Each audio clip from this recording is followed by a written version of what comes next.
اعوذ باللہ من الشیطان الرجیم بسم اللہ الرحمن الرحیم الحمدللہ رب العالمین والعاقبۃ للمتقین اللہم صلی علی محمد وعلی آل محمد وبارک وسلم وصلی علیہ۔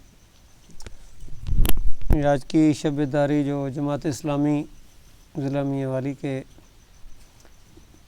شہر کے یونٹ کے ماتحت ہو رہی ہے، اس میں ہم نے سورہ حج کا آخری رکوع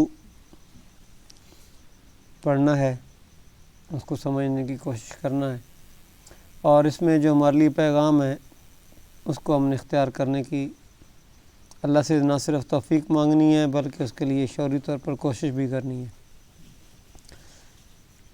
اس رکوع کے اندر بڑی اہم ہدایات ہیں، رول ماڈل بیان کیے گئے ہیں، کرنے کا کام بتایا گیا جو ایک مسلمان کے کرنے کا کام ہے۔ اعوذ باللہ من الشیطان الرجیم بسم اللہ الرحمن الرحیم۔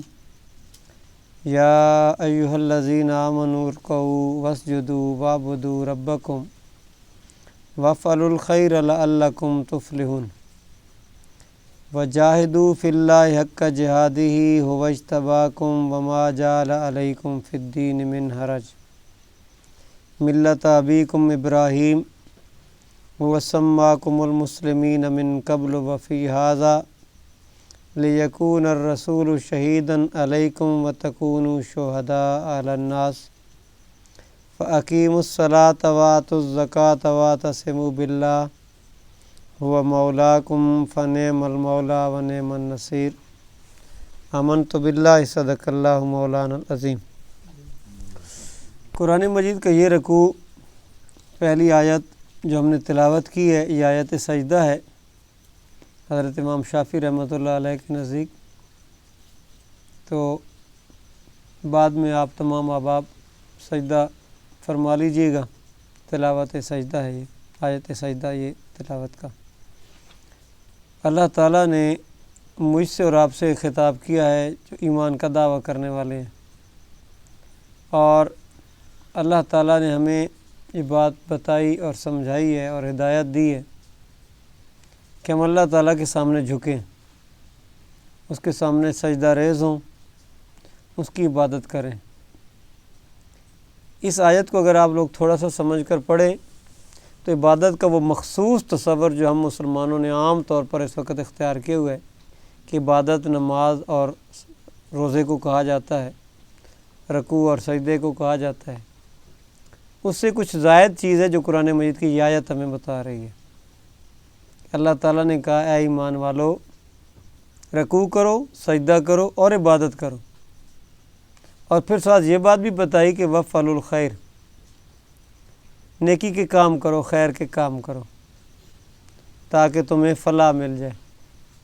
تو اس سے سب سے بڑا تصور جو ہمارے سامنے آتا ہے وہ یہ ہے کہ عبادت صرف نماز روزے کا نام نہیں ہے، اور اگر نماز روزے کا عبادت سے ہٹ کر تصور ہم نے سمجھنا ہو تو ہمیں معلوم ہونا چاہیے کہ قرآن مجید نے نماز کی مختلف جو ارکان ہیں ان کو عبادت میں شمار کیا ہے، لیکن یہاں پہ ان کو شمار کرتے ہوئے عبادت کا الگ سے لفظ یوز کیا ہے۔ عبادت دراصل اللہ تعالیٰ کی غلامی اختیار کرنے کو، اس کا حکم ماننے کو کہتے ہیں، اور یہاں پہ مراد یہ ہے کہ نماز بھی پڑھو، اس کے سامنے مختلف معاملات کے اندر سرنڈر بھی کرو، اس سے مدد حاصل کرنے کے لیے اس کے ساتھ رجوع بھی کرو، سجدہ بھی کرو، اس لیے کہ نبی پاک صلی اللہ علیہ وسلم فرمایا ہے کہ سجدے کی حالت میں ایک بندہ مومن اپنے رب سے سب سے زیادہ قریب ہوتا ہے، اس کا قرب بھی اختیار کرو، اور اپنی پوری زندگی میں اور زندگی کے ہر دائرے میں اس کا حکم مانو،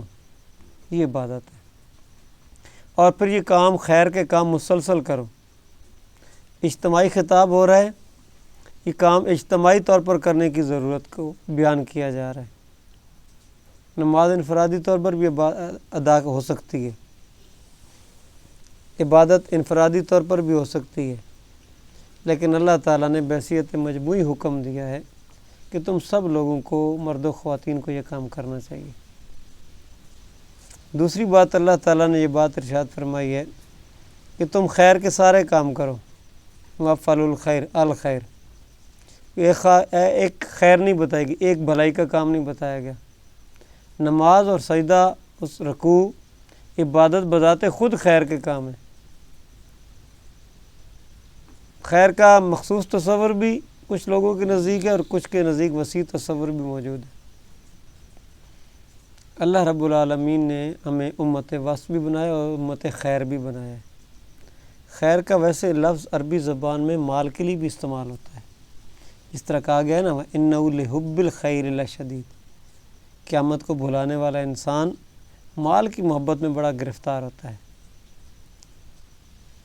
تو ہمیں سب کچھ اپنے رب کے لیے قربان کرنا ہے اور ہر شعبہ زندگی میں فکر سے لے کر عمل تک بھلائی کے کاموں کو اختیار کرنے کی کوشش کرنی ہے۔ پھر اس کے بعد دیکھیں یہ لفظ الگ سے آ رہا ہے وَجَاهِدُوا فِي اللَّهِ حَقَّ جِهَادِهِ۔ جہاد عربی زبان میں بنیادی طور پر کہتے ہیں مکمل کوشش کرنے کو، سر توڑ کوشش کرنے کو، جان کھپانے کو۔ اے ایمان والے لوگوں، تم اللہ کی راہ میں جہاد کرو اور کوشش کرو، ایسے کوشش کرو کہ دیکھنے والے کہیں کہ حق ادا کر دیا اس نے۔ اللہ رب العالمین ہم سے یہ تقاضا کر رہا ہے، اور حق ادا صرف انبیاء نے کیا ہے، باقی کسی انسان نے حق ادا نہیں کیا۔ وہ کسی شاعر کو اسی لیے لکھنا بھی پڑا ہے کہ جان دے دی ہوئی اسی کی تھی، حق تو یہ ہے کہ حق ادا نہ ہوا۔ تو خواہ وہ کیا کہتے ہیں کہ تیرا آئینہ ہے وہ آئینہ جو شکستہ ہو تو عزیز تر ہے نگاہ آئینہ ساز میں، علامہ اقبال رحمۃ اللہ علیہ نے فرمایا نا۔ تو جہاد کرنے کا حق ہے، یعنی کوشش کرنے کا حق ہے، حکم ہے، اور ایسا حکم ہے کہ جس کے ساتھ حق ادا ہو جائے۔ اس کے لیے محمد رسول اللہ صلی اللہ علیہ وسلم کی سیرت ہمارے لیے نمونہ ہے۔ لیکن اللہ رب العالمین نے یہاں پہ ہمیں مخصوص طور پر ایک رول ماڈل بھی ساتھ بتا دیا ہے کہ حق ادا کرنا ہے تو کس کو دیکھیں، اور یہ حق ہم نے ادا کرنے کی کوشش کیوں کرنی ہے۔ اللہ تعالی نے فرمایا زندگی کے ہر دھارے میں اور شعبے میں جہاں جہاں تم موجود ہو، تم اگر وکالت کر رہے ہو تو ایسے انداز میں وکیل بننے کی کوشش کرو کہ لوگ کہیں کہ اس نے ایک مسلمان وکیل بننے کا حق ادا کیا۔ اگر تم دکاندار ہو تو ایسے انداز میں دکانداری کرو کہ تمہارا شمار پھر انبیاء کے ساتھ اور صدیقین کے ساتھ کیا جائے، جس طرح نبی اکرم صلی اللہ علیہ وسلم فرمایا کہ ایماندار تاجر قیامت کے دن انبیاء کے ساتھ ہو۔ تم حکمران بن گئے ہو تو حکمرانی ایسے انداز میں کرو کہ اس کا حق ادا کر دو۔ تو اور اس کے لیے تم داؤد علیہ السلام کو، سلمان علیہ السلام کو، یوسف علیہ السلام کو، محمد رسول اللہ صلی اللہ علیہ وسلم کو، ان کو اپنے لیے اپنے سامنے رکھو۔ تم اگر مجاہد ہو تو پھر حضرت امیر حمزہ رضی اللہ تعالیٰ عنہ، خالد بن ولید کو، سعد بن ابی وقاص کو، ان لوگوں کو اپنے سامنے رکھو۔ تمہیں اگر رب نے مال دیا تو صدیق اکبر کو اپنے سامنے رکھو۔ تم فقیر بنائے گئے ہو تو عمر فاروق اور علی مرتضیٰ کو اپنے سامنے رکھو۔ تمہیں اللہ نے مال دیا ہے، حیا دی ہے، تو پھر حضرت عثمان غنی کو سامنے رکھو۔ یہ جو جنرلی لفظ یوز کیے گئے ہیں، تم اگر طالب علم ہو، اپنے اس دور طالب علمی کے اندر اس انداز میں تعلیم حاصل کرو جیسے ایک مسلمان طالب علم کے تعلیم حاصل کرنے کا حق ہوتا ہے۔ اور بڑی خوبصورت تربیت کی اسلامی جمعیت طلبہ نے۔ روز و شب جب پر کروائی جاتی تھی، دن اور رات کے معمولات کا جائزہ روزانہ رات کو سونے سے پہلے لینے کی ایک تربیت فراہم کی گئی تھی، تو یہ بات بھی ساتھ سمجھائی گئی تھی کہ اس روز و شب کا حق ایسے ادا ہوگا کہ جب اللہ کا حق ادا کر رہے ہوں تو بندوں کے اور جان کے حقوق خراب نہ ہوں، جب جان کے اور نفس کے حقوق ادا کر رہے ہوں تو اللہ اور بندوں کے حقوق خراب نہ ہوں، جب بندوں کے حقوق ادا کر رہے ہوں تو جان کے اور اللہ کے حقوق خراب نہ ہوں۔ یہ توازن اسلام سکھانا چاہتا ہے اصل میں۔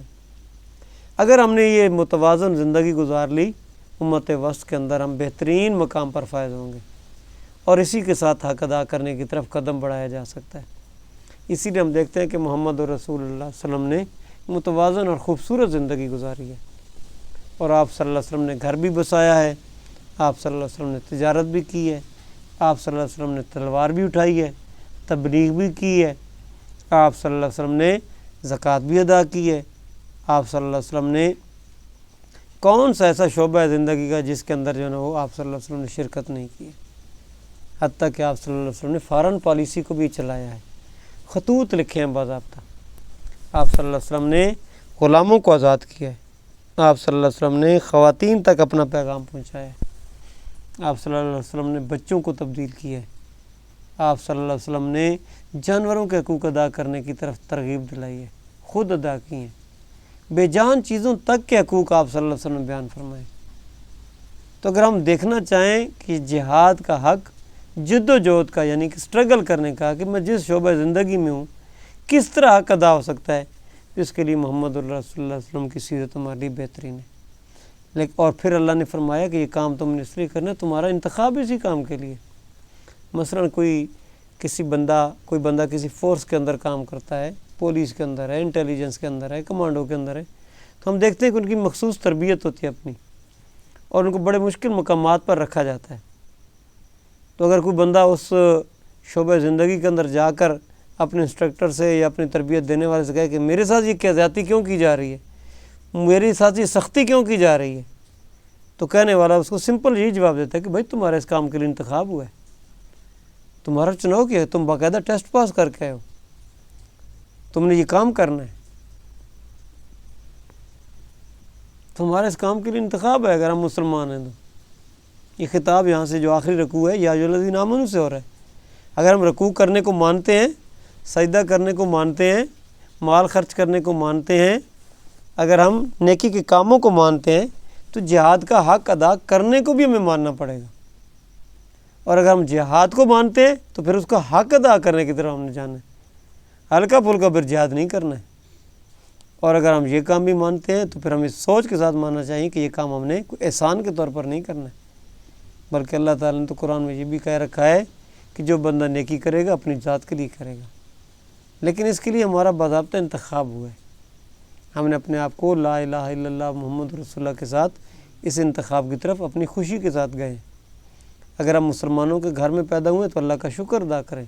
اللہ نے ہمارے لیے آسانی پیدا کر دی کہ بجائے اس کے کہ 30-40 سال کسی دوسرے طبقے کے اندر گزارتے، پھر اس طبقے کو چھوڑنا ہمارے لیے مسئلہ ہوتا، اور پھر ہم بھی لکھتے کہ ہم مسلمان کیوں ہوئے، ہم اپنی وجوہات بیان کرتے کہ ہمیں کیا کیا مشکلات آئیں اور کیسی پریشانیاں. اس کے بعد ہم نے کہا کہ ہم اپنے آپ کو کوئی ڈائیورٹ کر دیں، کنورٹ کر دیں اور ہم مسلمان ہو گئے. تو اللہ تعالیٰ کا فضل ہے کہ ہم پہلے دن سے ہی مسلمانوں کے گھر میں پیدا ہوئے. اب ہمیں شعوری طور پر مسلمان بننے کی کوشش کرنی ہے، اپنے گھر سے لے کر اپنی باہر کی زندگی تک. پھر اللہ تعالیٰ نے یہ بات بھی فرمائی کہ جتنے کام بتائے جا رہے ہیں یہ کوئی ان میں ایسی تنگی والی بات نہیں ہے، یہ دین کے معاملات ہیں، نظام زندگی کے ساتھ ان کا تعلق ہے، اور اس نظام زندگی میں اللہ تعالیٰ نے تمہارے لیے کوئی حرج والی بات نہیں رکھی. حرج عربی زبان میں بیسیکلی تنگی کو کہتے ہیں، کوئی تنگی نہیں ہے تمہارے اوپر. سب سے زیادہ مشکل عبادت میرے خیال میں روزے کی ہے کہ زندگی کے مختلف ایام کے اندر آتے ہیں اور اس کے اندر جو ہے نا ہمیں بھوک اور پیاس بڑے طویل اوقات کے اندر یعنی برداشت کرنی پڑتی ہے، نفس کی خواہشات کو چھوڑنا پڑتا ہے. حج کے ایام بڑے تھوڑے سے ہیں، اس کے اندر بھی اگرچہ کچھ پابندی ہیں لیکن بہت تھوڑے ایام ہوتے ہیں، اس کے ایام بڑے لمبے ہیں. تو اللہ رب العالمین نے یہ بات ہمیں فرمائی ہے. روزوں کا اگر ہم ذکر پڑھتے ہیں اس میں بھی اللہ نے کہا یرید اللہ بکم الیسر ولا یرید بکم العسر. اللہ تمہارے پاس تنگی نہیں کرنا چاہتا، تمہیں تنگ نہیں کرنا چاہتا، آسانیاں کرنا چاہتا ہے. پھر ہمارے پیارے نبی صلی اللہ علیہ وسلم نے جن کے متعلق اللہ تعالیٰ نے قرآن میں یہ بات کہی ہے وَمَا يَنْطِقُ عَنِ الْهَوَىٰ إِنْ هُوَ إِلَّا وَحْيٌ يُوحَىٰ، کہ وہ نبی اپنی ذات کے مرضی سے کوئی بات نہیں کرتے، اللہ تعالیٰ کی طرف سے وحی ہوتی ہے، رہنمائی ہوتی ہے جو تمہیں دین کے معاملات کو بتاتے ہیں. تو نبی پاک صلی اللہ علیہ وسلم فرمایا دین آسان ہے، دین نظام زندگی جو اسلام نے قبول یعنی کہ اختیار اسلام کے نام سے اللہ تعالیٰ نے ہمارے لیے منتخب کیا ہے وہ مشکل نہیں ہے. آج کل لوگ کہتے ہیں نا کہ دین مشکل ہے، ہاں دین وسیع ہے، پوری زندگی پر وسیع ہے. اسی لیے علامہ اقبال نے کہا کہ یہ شہادت گہے الفت میں قدم رکھنا ہے. لوگ آسان سمجھتے ہیں مسلمان ہونا، تو مسلمان پوری زندگی کے اندر جو ہے نا مسلمان ہوتا ہے. ہم یہ تو نہیں کہہ سکتے نا کہ میں صبح کا اللہ کا بندہ ہوں، شام کو اللہ کا بندہ نہیں. مسجد میں خدا کو مانتا ہوں، مسجد سے باہر نہیں مانتا ہوں. گاڑی میں خدا کا بندہ ہوں، اڈے پر خدا کا بندہ نہیں ہوں. میں ملازمت کی سیٹ کے اوپر جو ہے نا خدا کا بندہ ہوں، گھر میں بندہ نہیں ہوں اس کا. گھر والا میرا خدا کوئی اور ہے، مسجد والا خدا کوئی اور ہے، دکان والا خدا کوئی اور ہے، عدالت کی کرسی والا خدا کوئی اور ہے میرا۔ ایسا نہیں ہو سکتا ہے۔ ہمارا خدا ایک ہی ہے، ہم ایک ہی خدا کے بندے ہیں، اور اس نے پوری زندگی کو ہمیں عبادت کے طور پر گزارنے کا حکم دیا ہے۔ تو اللہ تعالیٰ نے کہا تمہارے ساتھ اوپر اللہ نے جو نظام زندگی تمہارے لیے لاگو کیا ہے یا پسند کیا ہے، اس میں کوئی تنگی والی بات نہیں ہے۔ تم خود اپنے آپ کو جو ہے نا وہ اس تنگی کا شکار کر بیٹھے ہو، اللہ نے تنگی نہیں رکھی ہے۔ یہ تنگی ہمیں تب محسوس ہوتی ہے جب ہم اس سے نامانوس ہو جاتے ہیں۔ انسان کی طبیعت پر ناگواری تب آتی ہے جب اس کی طبیعت کسی کام کی خوگر نہیں ہوتی۔ جو بندہ نماز پڑھنے کا عادی ہو جائے نا، اس کے لیے نماز نہ پڑھنا ایک مسئلہ ہے۔ اللہ تعالیٰ نے قرآن مجید میں یہ باتیں ساری سمجھائی ہیں۔ وہ اللہ تعالیٰ نے قرآن میں کہا نا وَأَقِیمُوا الصَّلَاةَ وَاسْتَعِینُوا بِالصَّبْرِ وَالصَّلَاةِ وَإِنَّهَا لَكَبِیرَةٌ إِلَّا عَلَى الْخَاشِعِینَ الَّذِینَ یَظُنُّونَ أَنَّهُم مُلاقُو رَبِّہِم وَأَنَّهُم إِلَیہِ راجعون۔ اللہ تعالیٰ نے کہا نماز اور صبر سے مدد لو۔ یہ کام مشکل ہیں، لیکن کس کے لیے مشکل ہیں؟ اس کے لیے مشکل ہیں جو آخرت کو نہیں مانتا۔ اس کے لیے کوئی مشکل نہیں ہے جو آخرت کو مانتا ہے اور اللہ سے ملنے کی امید رکھتا ہے۔ جس کو اس بات کی فکر ہو کہ میں نے پیشی دینی ہے، حاضری دینی ہے، حساب کتاب دینا ہے، جواب لینا ہے، نتیجے اپنے میں نے حاصل کرنے ہیں، رزلٹ لینا ہے، پھر وہ تیاری کرتا ہے۔ تو اللہ تعالیٰ نے ہمیں یہ بات سمجھائی ہے۔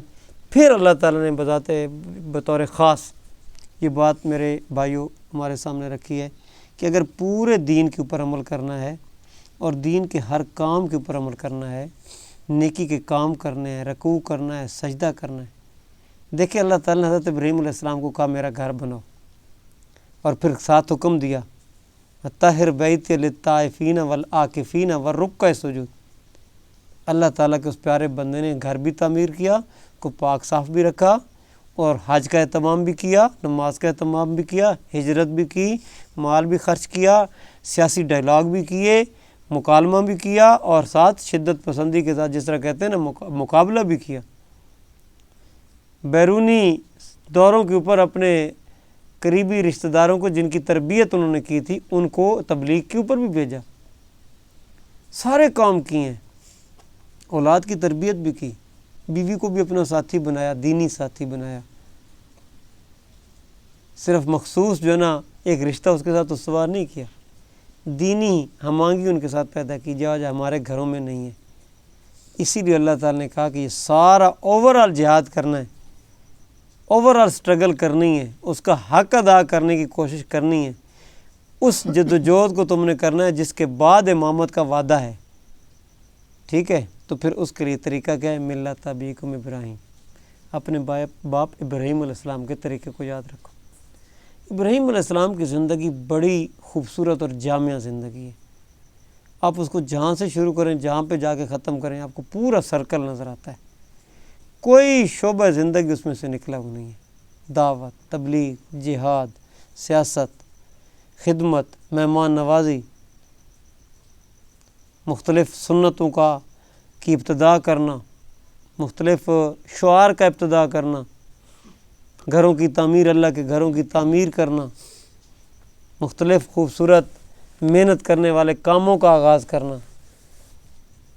اپنی ذات سے لے کر اپنے مال سے لے کر اپنے بچے اولاد تک کو قربان کرنا، یہ سارے مراحل ابراہیم علیہ السلام کی زندگی میں تھے۔ اور یہ اگر آپ پڑھیں تذکرہ، بڑا خوبصورت تذکرہ ہے، اس کو لازمی پڑھیں۔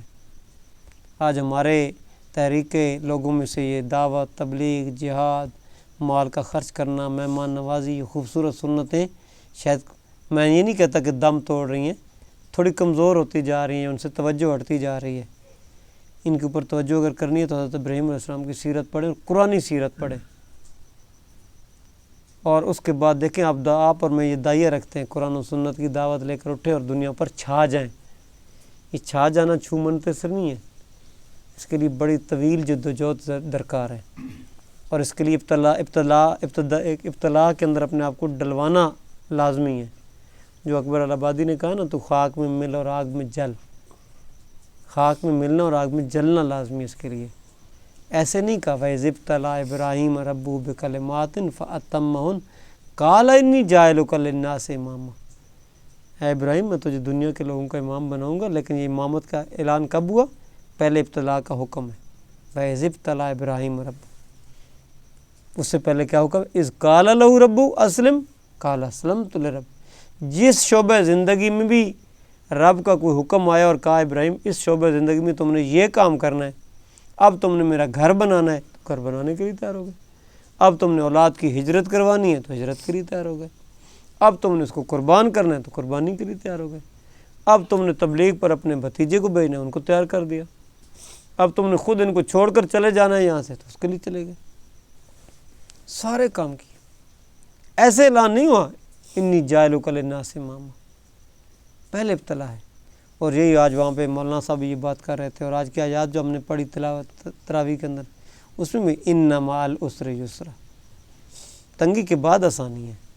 تو آج اگر تحریک کے لوگوں نے سمجھ لیا ہے کہ یہ شارٹ کٹ اختیار کر لو، سوشل میڈیا کو یوز کر لو تو ترقی کر جاؤ گے اور اوپر آ جاؤ گے، ایسے نہیں ہے، ون سائیڈڈ نہیں ہونا پڑتا، مجموعی زندگی گزاریں، سوشل میڈیا پہ پورا دن لگے رہیں، لوگوں سے رابطہ ہی چھوڑ دیں، ڈائریکٹ رابطہ، مہمان نوازی کی سنت چھوڑ دیں۔ حضرت ابراہیم علیہ السلام کی اللہ نے یہ صفت بیان کی ہے، بڑے مہمان نواز تھے۔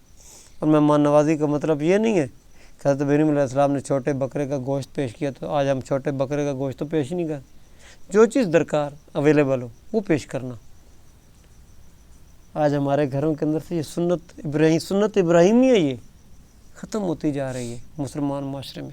لوگوں نے یہ افطاری کی سنت ختم کر دی ہے، صرف اسی خیال میں آ کر کہ میں اس چیز کا بھی بندوبست نہیں کر سکتا، فروٹ بڑا مہنگا ہے، فلاں چیز بڑی مہنگی ہے، فلاں چیز، جبکہ محمد رسول اللہ صلی اللہ علیہ وسلم نے کتنا آسان کیا ہے کہ تم افطار کرو چاہے کھجور کے ایک دانے سے ہی کروا سکتے ہو، ثواب برابر ملے گا۔ تو اسلام یہاں آسانی سے شروع ہوتا ہے، درجہ بدرجہ آگے بڑھتا ہے۔ آج ہمیں ان ساری چیزوں پر توجہ کرنے کی ضرورت ہے۔ ملت ابیکم ابراہیم، ابراہیم علیہ السلام کے طریقے پر چلو، اور دیکھو تمہارا نام سماکم المسلمین، تمہارا نام مسلمان ہے، اور یہ اسلام کو اور مسلمانی کے نام کو اگر سمجھ لو تو یہ بھی حضرت ابراہیم علیہ السلام سے ہی پتہ چلتا ہے۔ کبھی میں نے آیت پڑھی ہے نا، ٹکڑا پڑھا ہے، اذ قال لہ ربہ اسلم، اصل مسلمان ہوا ہے جب بھی اس کو رب کا حکم ہے وہ تسلیم کرنے کے لیے تیار ہو جائے۔ مسلمان سر تسلیم خم کرنے والے کو کہتے ہیں۔ یہ کیسا مسلمان ہے کہ جو کہے کہ میں کماؤں گا اللہ کے حکم پر، خرچ اپنی مرضی سے کروں گا؟ یہ تو وہ والی دو رنگی ہے جس سے تحریک نے کہا ہے کہ لوگوں کو بھی بچانا، اپنے آپ کو بچانا ہے۔ ہماری تحریک کا تو پہلا نقطہ ہی یہی ہے، دو رنگی اور منافقت چھوڑ دو۔ یہ تو دو رنگی ہے، یہ پک اینڈ چوز والا معاملہ، یہ تو بڑا شریعت کے سخت خلاف ہے۔ یہ تو خود خدا بننے والی بات ہے کہ ہم کہیں کہ نہیں جی سیاست کی طرف ہم نے نہیں جانا، ہم نے تبلیغ کی طرف جانا ہے۔ کوئی کہے ہم نے تبلیغ کی طرف نہیں جانا، ہم نے سیاست کرنی ہے۔ کوئی کہے ہم نے جہاد کرنا ہے، ہم نے جو ہے تعلیم کو چھوڑ دینا ہے، ہم نے فلاں شعبے کے اندر کام ہم نہیں کر سکتے۔ یہ کیسے ہو سکتا ہے؟ انبیاء کی سیرتیں کس لیے بیان کی گئی ہیں؟ یوسف علیہ السلام قید خانے کے اندر اگر تبلیغ کر سکتے ہیں تو آج ہم کالج اور یونیورسٹی میں نہیں کر سکتے؟ آج کوئی پی ایف کا ملازم کہتا ہے کہ میں تبلیغ نہیں کر سکتا، آج کو کسی اور شعبہ زندگی کا ملازم کہتا ہے کہ میں ملازم ہوں۔ مسلمان ملازم ہونے سے پہلے مسلمان ہے۔ ملازمت تو میں نے اور آپ نے 20-25 سال کی عمر میں اختیار کی ہوگی، ہم تو پہلے دن پیدا ہوئے مسلمان ہیں۔ تو یہ ہماری ذمہ داری مسلمان کی بنتی ہے کہ اپنی زندگی کو اس انداز میں گزارے کہ جس شعبہ زندگی میں کام کرے وہاں پہ دائی بن کر رہے۔ اور سید مودودی رحمۃ اللہ علیہ نے یہ بات کہی ہے کہ دائی ہر جگہ دائی ہوتا ہے، اس نے کیسے دعوت دینی ہے، اس نے کیسے اپنا حق ادا کرنا ہے، کیسے اسلام کا پیغام پہنچے، یہ اس کی ذمہ داری ہے، اس کو سوچنا چاہیے۔ اللہ نے دعوت کا کوئی میدان بھی ہم سے خالی نہیں رکھا ہے، اور کوئی ایسا میدان نہیں جس میں دعوت کا کام نہیں ہو سکتا۔ دعوت کا مولانا عبدالستار صاحب بتا رہے تھے نا کہ کسریٰ کے دربار میں بھی لوگوں نے کیا ہے، دعوت پیش کر دی ہے۔ کس لیے کھڑے ہوئے ہو؟ بندوں کو بندوں کی غلامی سے نکالنے کے لیے کھڑے ہوئے۔ تو اس لیے یہ کام ہمارے کرنے کے ہیں، اور اس کے لیے ہمارا نام مسلمان رکھا گیا ہے۔ مسلمان کہتے اس کو ہیں کہ جب بھی اس کو پکارا جائے وہ اللہ کے سامنے سر تسلیم خم کرے۔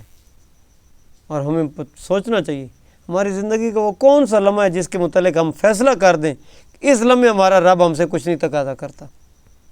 ہمیں تو یہ بھی بات سمجھائی گئی ہے کہ بیت الخلاء میں جاؤ تو تم کیا کلمات کہتے ہوئے جاؤ، تم رب کے ساتھ جڑتے ہوئے اس سے مغفرت مانگتے ہوئے جاؤ، وہاں سے نکلو تو تم نے کیا کلمات ہے۔ ہم تو کھانے کے موقع پر بھی ہمیں چیزیں سکھائی گئی ہیں، کھانے کے بعد بھی سکھائی گئی. ہمیں مسجد میں صرف داخلے اور خارجے کی دعائیں نہیں سکھائی گئی، ہمیں تو دشمن کی طرف جاتے ہوئے بھی سکھایا گیا ہے. اس لیے یہ سارے کام ہمارے کرنے کے. ہم مسلمان ہیں، مسلمان ماننے والے کو کہتے ہیں، مرضی کی ماننے والا نہیں، رب کی ماننے والا. اذ قال لہ ربہ اسلم قال اسلمت له.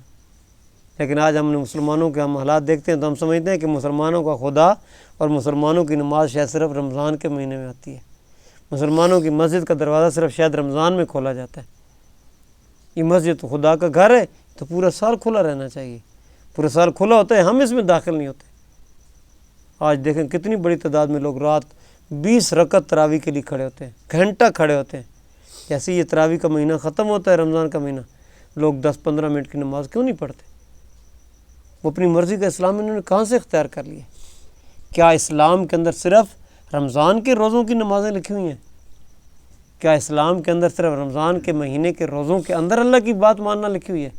لوگوں نے آج آپ دیکھتے ہیں ہمیں کہیں سے میوزک کی آواز نہیں آتی. عید والا دن اللہ کی تکبیر بلند کرنے کا دن ہے، اس کا آغاز تکبیر سے ہوتا ہے. اس دن ہم لوگ موسیقی، پورا دن ہمارے ٹیلی ویژن پر موسیقی شروع ہوتی ہے، دن اور رات کو پرامات چلتے ہیں مسلمانوں کے ٹی وی کے اوپر. ہمارے گھروں کے اندر یہ کام ہوتا ہے. نوجوانوں کی ٹولیاں جو اعتکاف میں بیٹھی ہوتی ہیں، وہی نوجوان پارکوں کے اندر جاتے ہیں، بڑے بڑے ڈیک انہوں نے اٹھائے ہوتے ہیں، کالجوں اور یونیورسٹیوں کے اندر مختلف کنسرٹ ہو رہے ہوتے ہیں. تو ہمیں یہ سوچنا چاہیے، کیا ہمارا اسلام صرف رمضان والا اسلام تھا؟ باقی 11 مہینوں کے اندر ہم نے کون سا نظام اختیار کرنا ہے؟ حضرت ابراہیم علیہ السلام کی زندگی بتاتی ہے، آگ میں ڈالے جانے کے وقت بھی وہ مسلمان تھے، آگ سے نکلے بھی مسلمان تھے، اور وہ گھر میں بھی مسلمان تھے، گھر سے نکالے گئے تو بھی مسلمان تھے. جب بچوں کو چھوڑنے جا رہے تھے، گھر والوں کو چھوڑنے جا رہے تھے تب بھی مسلمان تھے، چھوڑ کر واپس آ گئے تب بھی مسلمان تھے. نمرود کے دربار میں جانے سے پہلے بھی مسلمان تھے، بتوں کو جب توڑا تھا اس وقت بھی مسلمان تھے، جب مکالمہ قوم کے ساتھ کیا تھا اس وقت بھی مسلمان تھے. تو یہ ہمارے لیے ایک بڑی خوبصورت اللہ تعالیٰ نے ہمارے سامنے پیغام رکھا ہے. ابراہیم علیہ السلام کے پاس کساں کے نقش قدم پر چلو. تمہارا نام مسلمان رکھا گیا ہے، من قبل و فی ھذا، پہلی کتابوں میں بھی، پہلے بھی اللہ کے ہاں تم مسلمان ہی تھے. تم مسلمان ہونے کا مطلب یہ کہ تم پہلے مسلمان نہیں ہو. شروع سے بندہ مومن اور بندہ مسلم آ رہا ہے. سب سے پہلے مسلمان حضرت آدم علیہ السلام تھے. حضرت آدم علیہ السلام نے کیا کیا؟ اللہ کی بات مانی، اور اگر کسی موقع پر کسی وجہ سے، شیطان کے اکسانے کی وجہ سے بھول چوک ان سے ہوگی، انہوں نے فوراً رب کی طرف رجوع کیا. یہ کیسا مسلمان ہے جو صرف رمضان کے مہینے میں آ کر رجوع کرتا ہے؟ باقی 11 مہینے رب سے دور کیوں ہوتا ہے؟ اس کو کیوں فکر نہیں ہوتی کہ صرف میں رمضان کے مہینے میں زندہ رہوں گا، باقی 11 مہینوں میں کسی مہینے میں مر گیا، رب سے دور ہوتے ہوئے مر گیا، تو محمد رسول اللہ صلی اللہ علیہ وسلم فرمایا قیامت کے دن بندہ اسی حال میں کھڑا کیا جائے گا جس حال میں اس کی موت واقع ہوئی. اگر ہم بے نمازی کی موت مر گئے تو ذرا سوچیں ہمارا کیا بنے گا. زکوٰۃ ادا کرنے سے انکاری چلے نہ صحیح، زکوٰۃ ادا نہیں کی تھی، عشر ادا نہیں کیا، ہر فصل کے ساتھ عشر ہے. آج ہم لوگ رونا روتے ہیں کہ مہنگائی کا، بے روزگاری کا، افلاس کا، بھوک کا، آٹے کے نہ ہونے کا، لوگوں کے اندر گھروں میں غربت کا. ہمارے اس چھوٹے سے علاقے کے اندر بھی سال میں 3 فصلیں لوگ اٹھا رہے ہیں. اگر یہ ہر فصل کو عشر دیں، 10واں اور 20واں ایسا نکالیں، ذرا سوچیں کتنے ہی لوگ بھوکے رہیں گے. پھر یہ ذخیرہ اندوزی نہ کریں، یہ عشر ادا کریں. پھر زکوٰۃ، جن کے پاس فصلوں والا معاملہ نہیں ہے، ویسے مال بہت ہے، وہ زکوٰۃ ادا کریں. ذرا دیکھیں ہمارے معاشرے سے بھوک اور افلاس کیسے ختم ہوتی ہے، کیسے خوشحالی نہیں آتی. پھر تو اللہ تعالیٰ نے فرمایا تمہیں مسلمان اس لیے بنایا گیا ہے لیکون الرسول شہیدا علیکم وتکونوا شہداء علی الناس. تمہارے اوپر رسول نے گواہی دینی ہے، انہوں نے گواہی دی بھی ہے، اور ان سے گواہی سینہ بسینہ چلتے چلتے ہم تک پہنچ چکی ہے. جو کتاب اللہ نے ان پر نازل کی وہ کتاب بھی ہمارے پاس محفوظ ہے، اور اللہ تعالیٰ نے آخری نبی کی سیرت اور آخری نبی پر اتارے جانے والی کتاب دونوں کو محفوظ کیا ہے، دونوں محفوظ ہیں. آج ہمارے مسلمانوں کے گھروں میں ان دونوں کے حوالے سے لٹریچر کیوں نہیں موجود؟ ہمارے گھروں میں ہمارے بچوں کے بستوں کے اندر بڑی بڑی کتابیں موجود ہیں، سینکڑوں سے لے کر ہزاروں روپے تک کی ہمارے ایک ایک بچے اور بیٹی کی کتاب موجود ہے. کوئی BSc کر رہا ہے، کوئی MSc کر رہا ہے، کوئی MPhil کر رہا ہے، کوئی MBBS کر رہا ہے۔ ہم مسلمانوں اور غیر مسلم کوئی تخصیص نہیں کرتے، بڑے شوق سے غیر مسلم لوگوں کی کتابیں لیتے ہیں۔ ہر سال یونیورسٹی اور کالج نصاب تبدیل کر دیتے ہیں۔ اللہ کی کتاب جس کا نصاب بھی تبدیل نہیں ہوتا، اس کی کوئی ترجمہ اور تفسیر کی کتاب ہمارے گھروں میں نہیں پائی جاتی۔ اوورآل میں بات کر رہا ہوں، اللہ کے پیارے نبی وسلم کی حدیث کی کوئی کتاب ہمارے گھر میں نہیں پائی جاتی۔ ہمیں عربی کے ساتھ کوئی شوق نہیں ہے۔ وہ کتاب جس کی زبان عربی بنائی گئی ہے، جو اللہ کی کتاب ہے، جس کو ہم چومتے ہیں، جس کے ساتھ ہمارا یہ دعویٰ ہے کہ وہ ہمارے لیے برکت والی کتاب ہے، جس کو ہم اونچے مقام پر رکھتے ہیں، اس کو اپنے دماغ کے اندر ہم نے اتارنا ہے، ہم نے اس کے اوپر غور و فکر کرنا ہے، لیکن اس کی طرف ہم لوگ نہیں جا رہے۔ ہم کہتے ہیں اس کی زبان عربی ہے، ہمیں عربی سمجھ نہیں آتی، تو جو کتابیں ہم اس وقت کالجوں اور یونیورسٹیوں میں پڑھ رہے ہیں، کیا وہ ہماری زبان کے اندر لکھی ہوئی ہیں؟ کیا وہ پشتو اور سرائکی اور پنجابی میں لکھی ہوئی ہیں؟ کیا وہ اردو کے اندر لکھی ہوئی ہیں؟ یہ لاکھوں روپے لگا کر ہمارے بچے جس وقت CA کی اور میڈیکل کی تعلیم حاصل کر رہے ہیں، اور پھر وہ اس تعلیم کو حاصل کرنے کے بعد اسی کی زبان کے اندر چیزوں کو لکھ رہے ہیں، یہ جو ہمارے جج فیصلے کرتے ہیں، اردو پڑھنے والے جج انگریزی کے اندر فیصلے کرتے ہیں، کیا وہ عربی نہیں پڑھ سکتے؟ کیا وہ قرآن کی آیات حفظ نہیں کر سکتے؟ جو پرانے انگریزوں کے جناب 100 سال پرانے فیصلوں کو اپنے فیصلوں کے اندر کوٹ کرتے ہیں، ان کے پریسیڈنٹس جو ہے نا پیش کرتے ہیں، کیا وہ اللہ کے پیارے نبی صلی اللہ علیہ وسلم اور ان کے صحابہ کے واقعات اور فیصلوں کو اپنے فیصلوں میں کوٹ کیوں نہیں کرتے؟ ان سے زیادہ عدل کے فیصلے کس نے کیے ہیں؟ تو اللہ رب العالمین نے ہمیں یہ بات سمجھائی ہے کہ تمہارے اوپر رسول نے گواہی دینی ہے، اور پھر تم نے لوگوں پر گواہی دینی ہے۔ رسول کو کس لیے بھیجا گیا تھا؟ یا ایھا الرسول بلغ ما انزل الیک من ربک، اے پیارے رسول وہ پیغام پہنچاؤ لوگوں تک جو تیرے اوپر اور تیرے رب نے بھیجا ہے۔ یا ایھا النبی انا ارسلناک شاہدا ومبشرا ونذیرا وداعیا الی اللہ باذنہ وسراجا منیرا۔ اللہ کے رسول دائی تھے، اللہ کے رسول صلی اللہ علیہ وسلم نے اپنی امت کو دائی قرار دیا ہے۔ اللہ کے رسول صلی اللہ علیہ وسلم اللہ کی طرف بلانے والے تھے، اللہ کے پیارے نبی صلی اللہ علیہ وسلم نے اللہ کی طرف بلانے والا کام امت کے سپرد کیا ہے۔ آپ صلی اللہ علیہ وسلم نے آخری خطاب میں یہ بات کہی ہے، فَلْيُبَلِّغِ الشَّاهِدُ إِلَى الْغَائِبِ، جو تم میں موجود ہے وہ غائب تک پہنچائے، اور وہ شاہد لوگوں نے غائب لوگوں تک پہنچایا۔ آج ہم تک یہ پیغام پہنچا ہے، ہم کیوں نہیں پہنچا رہے؟ ہم تو اپنے گھروں میں اس کو لے کر نہیں جا رہے، ہم اپنے بچوں کو اس تحریک کے ساتھ وابستہ نہیں کر رہے، ہم نے گھر والوں کی تربیت اس طرح نہیں کر رہے تھے جس طرح انبیاء نے کی ہے۔ انبیاء کی سیرت پر عمل کر کے، ان کی سنت پر عمل کر کے ہم نمازیں اسی طرح پڑھنے کی کوشش کرتے ہیں جس طرح ہم کہتے ہیں نبی نے پڑھی ہے۔ ہم لوگوں سے بحث مباحثہ کرتے ہیں کہ ہم نے ہاتھ یہاں پہ باندھنے ہیں کہ یہاں پر باندھنے ہیں، لیکن کیا انبیاء نے اپنے گھر والوں کی تربیت نہیں کی؟ گھر والوں کی تربیت کرنا کیا سنت رسول نہیں ہے؟ کیا پڑوسیوں کی تربیت کرنا سنت رسول نہیں ہے؟ ہم یہ بات بڑے شوق سے بیان کرتے ہیں کہ محمد رسول اللہ صلی اللہ علیہ وسلم کی اتنی پاک سیرت تھی کہ وہ ابو لہب کے دروازے پر 700 سے زیادہ مرتبہ گئے۔ کیا ہم بھی اپنے پڑوسی کے دروازے پر 7 مرتبہ گئے ہیں؟ ہم کہتے ہیں نہیں، یہ بات نہیں مانتے، ان کو دفع کرو، ان کو چھوڑ دو۔ یہ ساری باتیں آج ہمارے سوچنے کی۔ کل گواہی دینی ہے ہم نے، اللہ کے پیارے رسول صلی اللہ علیہ وسلم دنیا سے جانے سے پہلے گواہی لے کر گئے ہیں۔ آپ صلی اللہ علیہ وسلم نے صحابہ کے سامنے یہ بات بیان کی کہ اے صحابہ، اے میرے دوستو، اے میرے ساتھیوں، بتاؤ کیا میں نے اللہ کا پیغام تم تک پہنچایا؟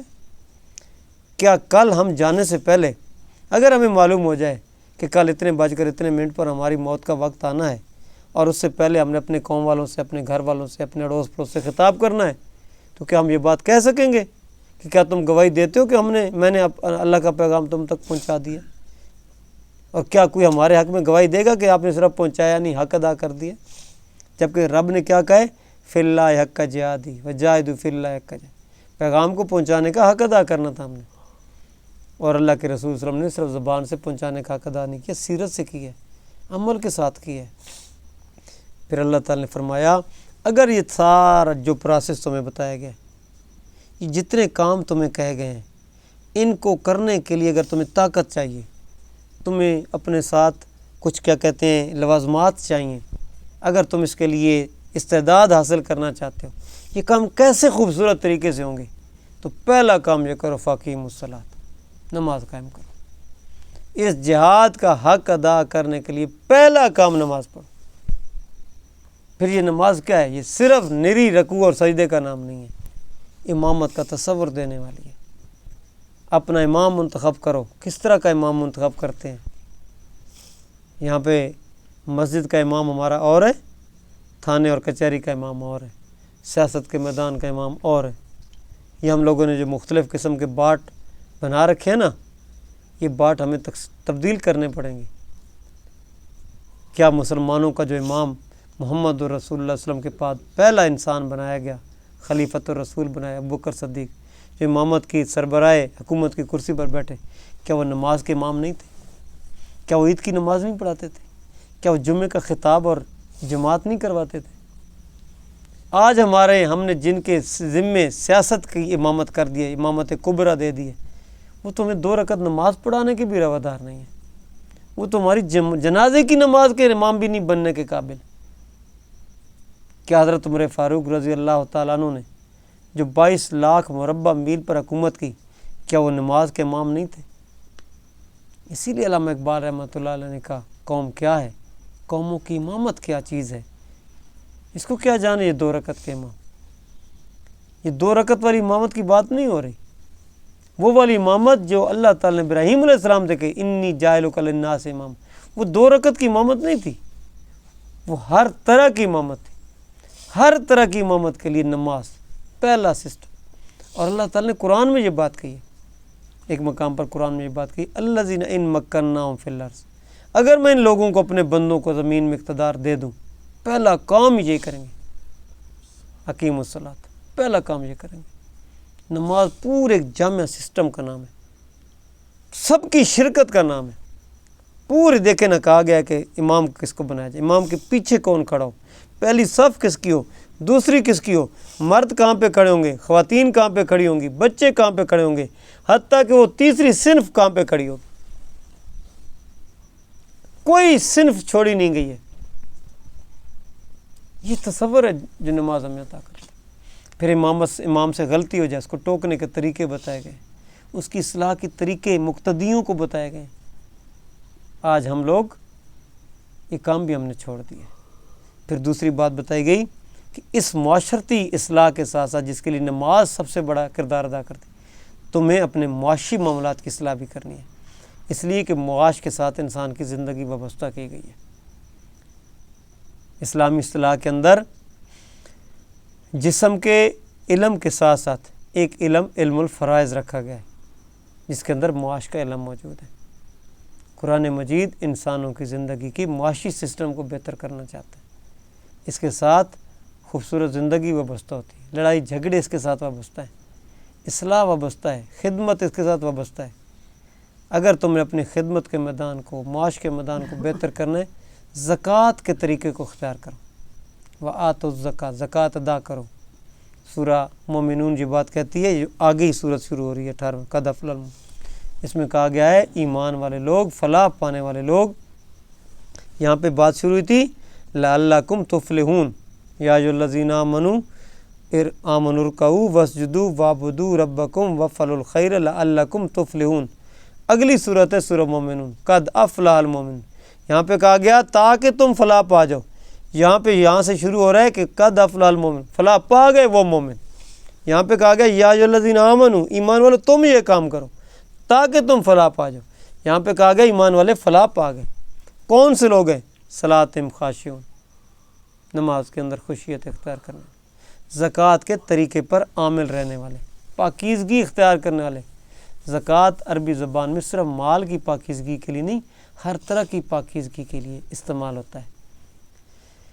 اور اس کے بعد تیسری بات، واعتصموا باللہ، اللہ کے ساتھ جڑو، سارے کام اللہ کے لیے کرو، اللہ کی رضا، اللہ کو اپنا ساتھی بنا لو، اللہ کو اپنا سہارا بنا لو۔ دیکھیں، اللہ کے ساتھ جڑنا اگر سمجھنا اور سیکھنا ہو تو محمد رسول اللہ صلی اللہ علیہ وسلم اور حضرت بکر صدیق جب ہجرت کر کے جا رہے تھے، اور جب وہ پیچھا کرنے والے پہنچے، حضرت بکر صدیق رضی اللہ عنہ نے فرمایا، اے پیارے نبی، اگر یہ نیچے کو نگاہ کریں تو ہمیں پا لیں گے۔ تو اللہ تعالیٰ نے قرآن مجید کے اندر وہ مکالمہ سارا بیان کیا ہے۔ اللہ تعالیٰ کے پیارے نبی صلی اللہ علیہ وسلم نے کیا جواب دیا؟ لا تحزن یا صاحب سجن، کیا تھا؟ نہیں پیچھے کیا تھا؟ اذ یقول لصاحبہ، جب اس نے اپنے ساتھی سے کہا لا تحزن، غم نہ کر، ان اللہ معانا۔ آج ہم کہتے ہیں کہ پتہ نہیں وہ ہمارے ساتھ مل جائے، وہ ہمارے ساتھ مل جائے۔ آج ہم کہتے ہیں کہ ہم نے کیا کہتے ہیں معاشرے کے اہم لوگوں کے اندر جو ہے نا دعوت پھیلانے کو خاص طور پر فوکس کرنا ہے، امپارٹنٹ پرسنالٹیز کے پاس ہم نے جانا ہے، جبکہ سورہ عبسہ وتولیٰ ہمیں کچھ اور پیغام بھی دیتی ہے۔ نابینا کو بھی نہیں چھوڑا گیا، اس کے جذبات کا بھی خیال رکھا گیا ہے۔ بلال حبشی کو بھی نہیں چھوڑا گیا، غلاموں تک دعوت پہنچائی گئی ہے۔ ہر اس کے لیے کہا گیا ہے واعتصموا باللہ، اللہ کے ساتھ جڑ کر رہو۔ اللہ کی رضا کے لیے ہم نے ہر طبقے کے پاس جانا ہے۔ نماز بھی اللہ کے لیے، زکوٰۃ بھی اللہ کے لیے، اور یہ سارا جہاد کا کام بھی اللہ کے لیے۔ اور اللہ کے لیے کیوں کیا جائے؟ اس لیے کیا جائے ہوا مولاکم، وہ ہمارا ساتھی ہے، وہ تمہارا دوست ہے۔ اللہ کو اپنا دوست بنا لیں۔ حضرت ابراہیم علیہ السلام کو اوپر ذکر ہے ملت ابیکم ابراہیم۔ ابراہیم علیہ السلام نے اپنا دوست کس کو بنایا؟ اور جس کو دوست بنایا پھر اس نے کیا کیا؟ اللہ نے خود قرآن مجید کے اندر کہا ہے واتخذ اللہ ابراہیم خلیلا، اللہ تعالیٰ نے ابراہیم کو اپنا دوست بنایا ہے۔ ایک خالق ہے اور ایک مخلوق ہے، خالق مخلوق کو اپنا دوست بنا رہی ہے۔ اگر ہم یہ کام کریں، جہاد کا حق ادا کرنے کی کوشش کریں، ابراہیم علیہ السلام کے طریقے پر عمل کریں، ہر شعبہ زندگی میں اپنے اپنے مقام کو پہچانیں، جس مورچے پر ہمیں بٹھا دیا گیا اس مورچے کی حفاظت کریں اور حفاظت کرنے کا حق ادا کر دیں، یقیناً ہماری جنگ جیتی ہوئی ہے۔ لیکن اگر ہم نے اپنے مورچے پر پہلو تہی کی، ہم نے غفلت اختیار کی، جیتی ہوئی جنگ بھی پھر ہاری ہے لوگوں نے۔ نبی کی موجودگی میں پھر مسلمانوں کو تکلیف ہوئی ہے اور تکلیف پہنچی ہے۔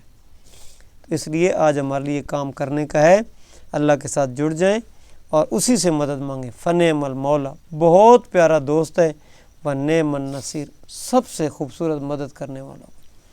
وہ اس کے پاس مدد کرنے کے لیے ایسے ایسے لشکر موجود ہیں کہ جن لشکروں کا کوئی مقابلہ نہیں کر سکتا۔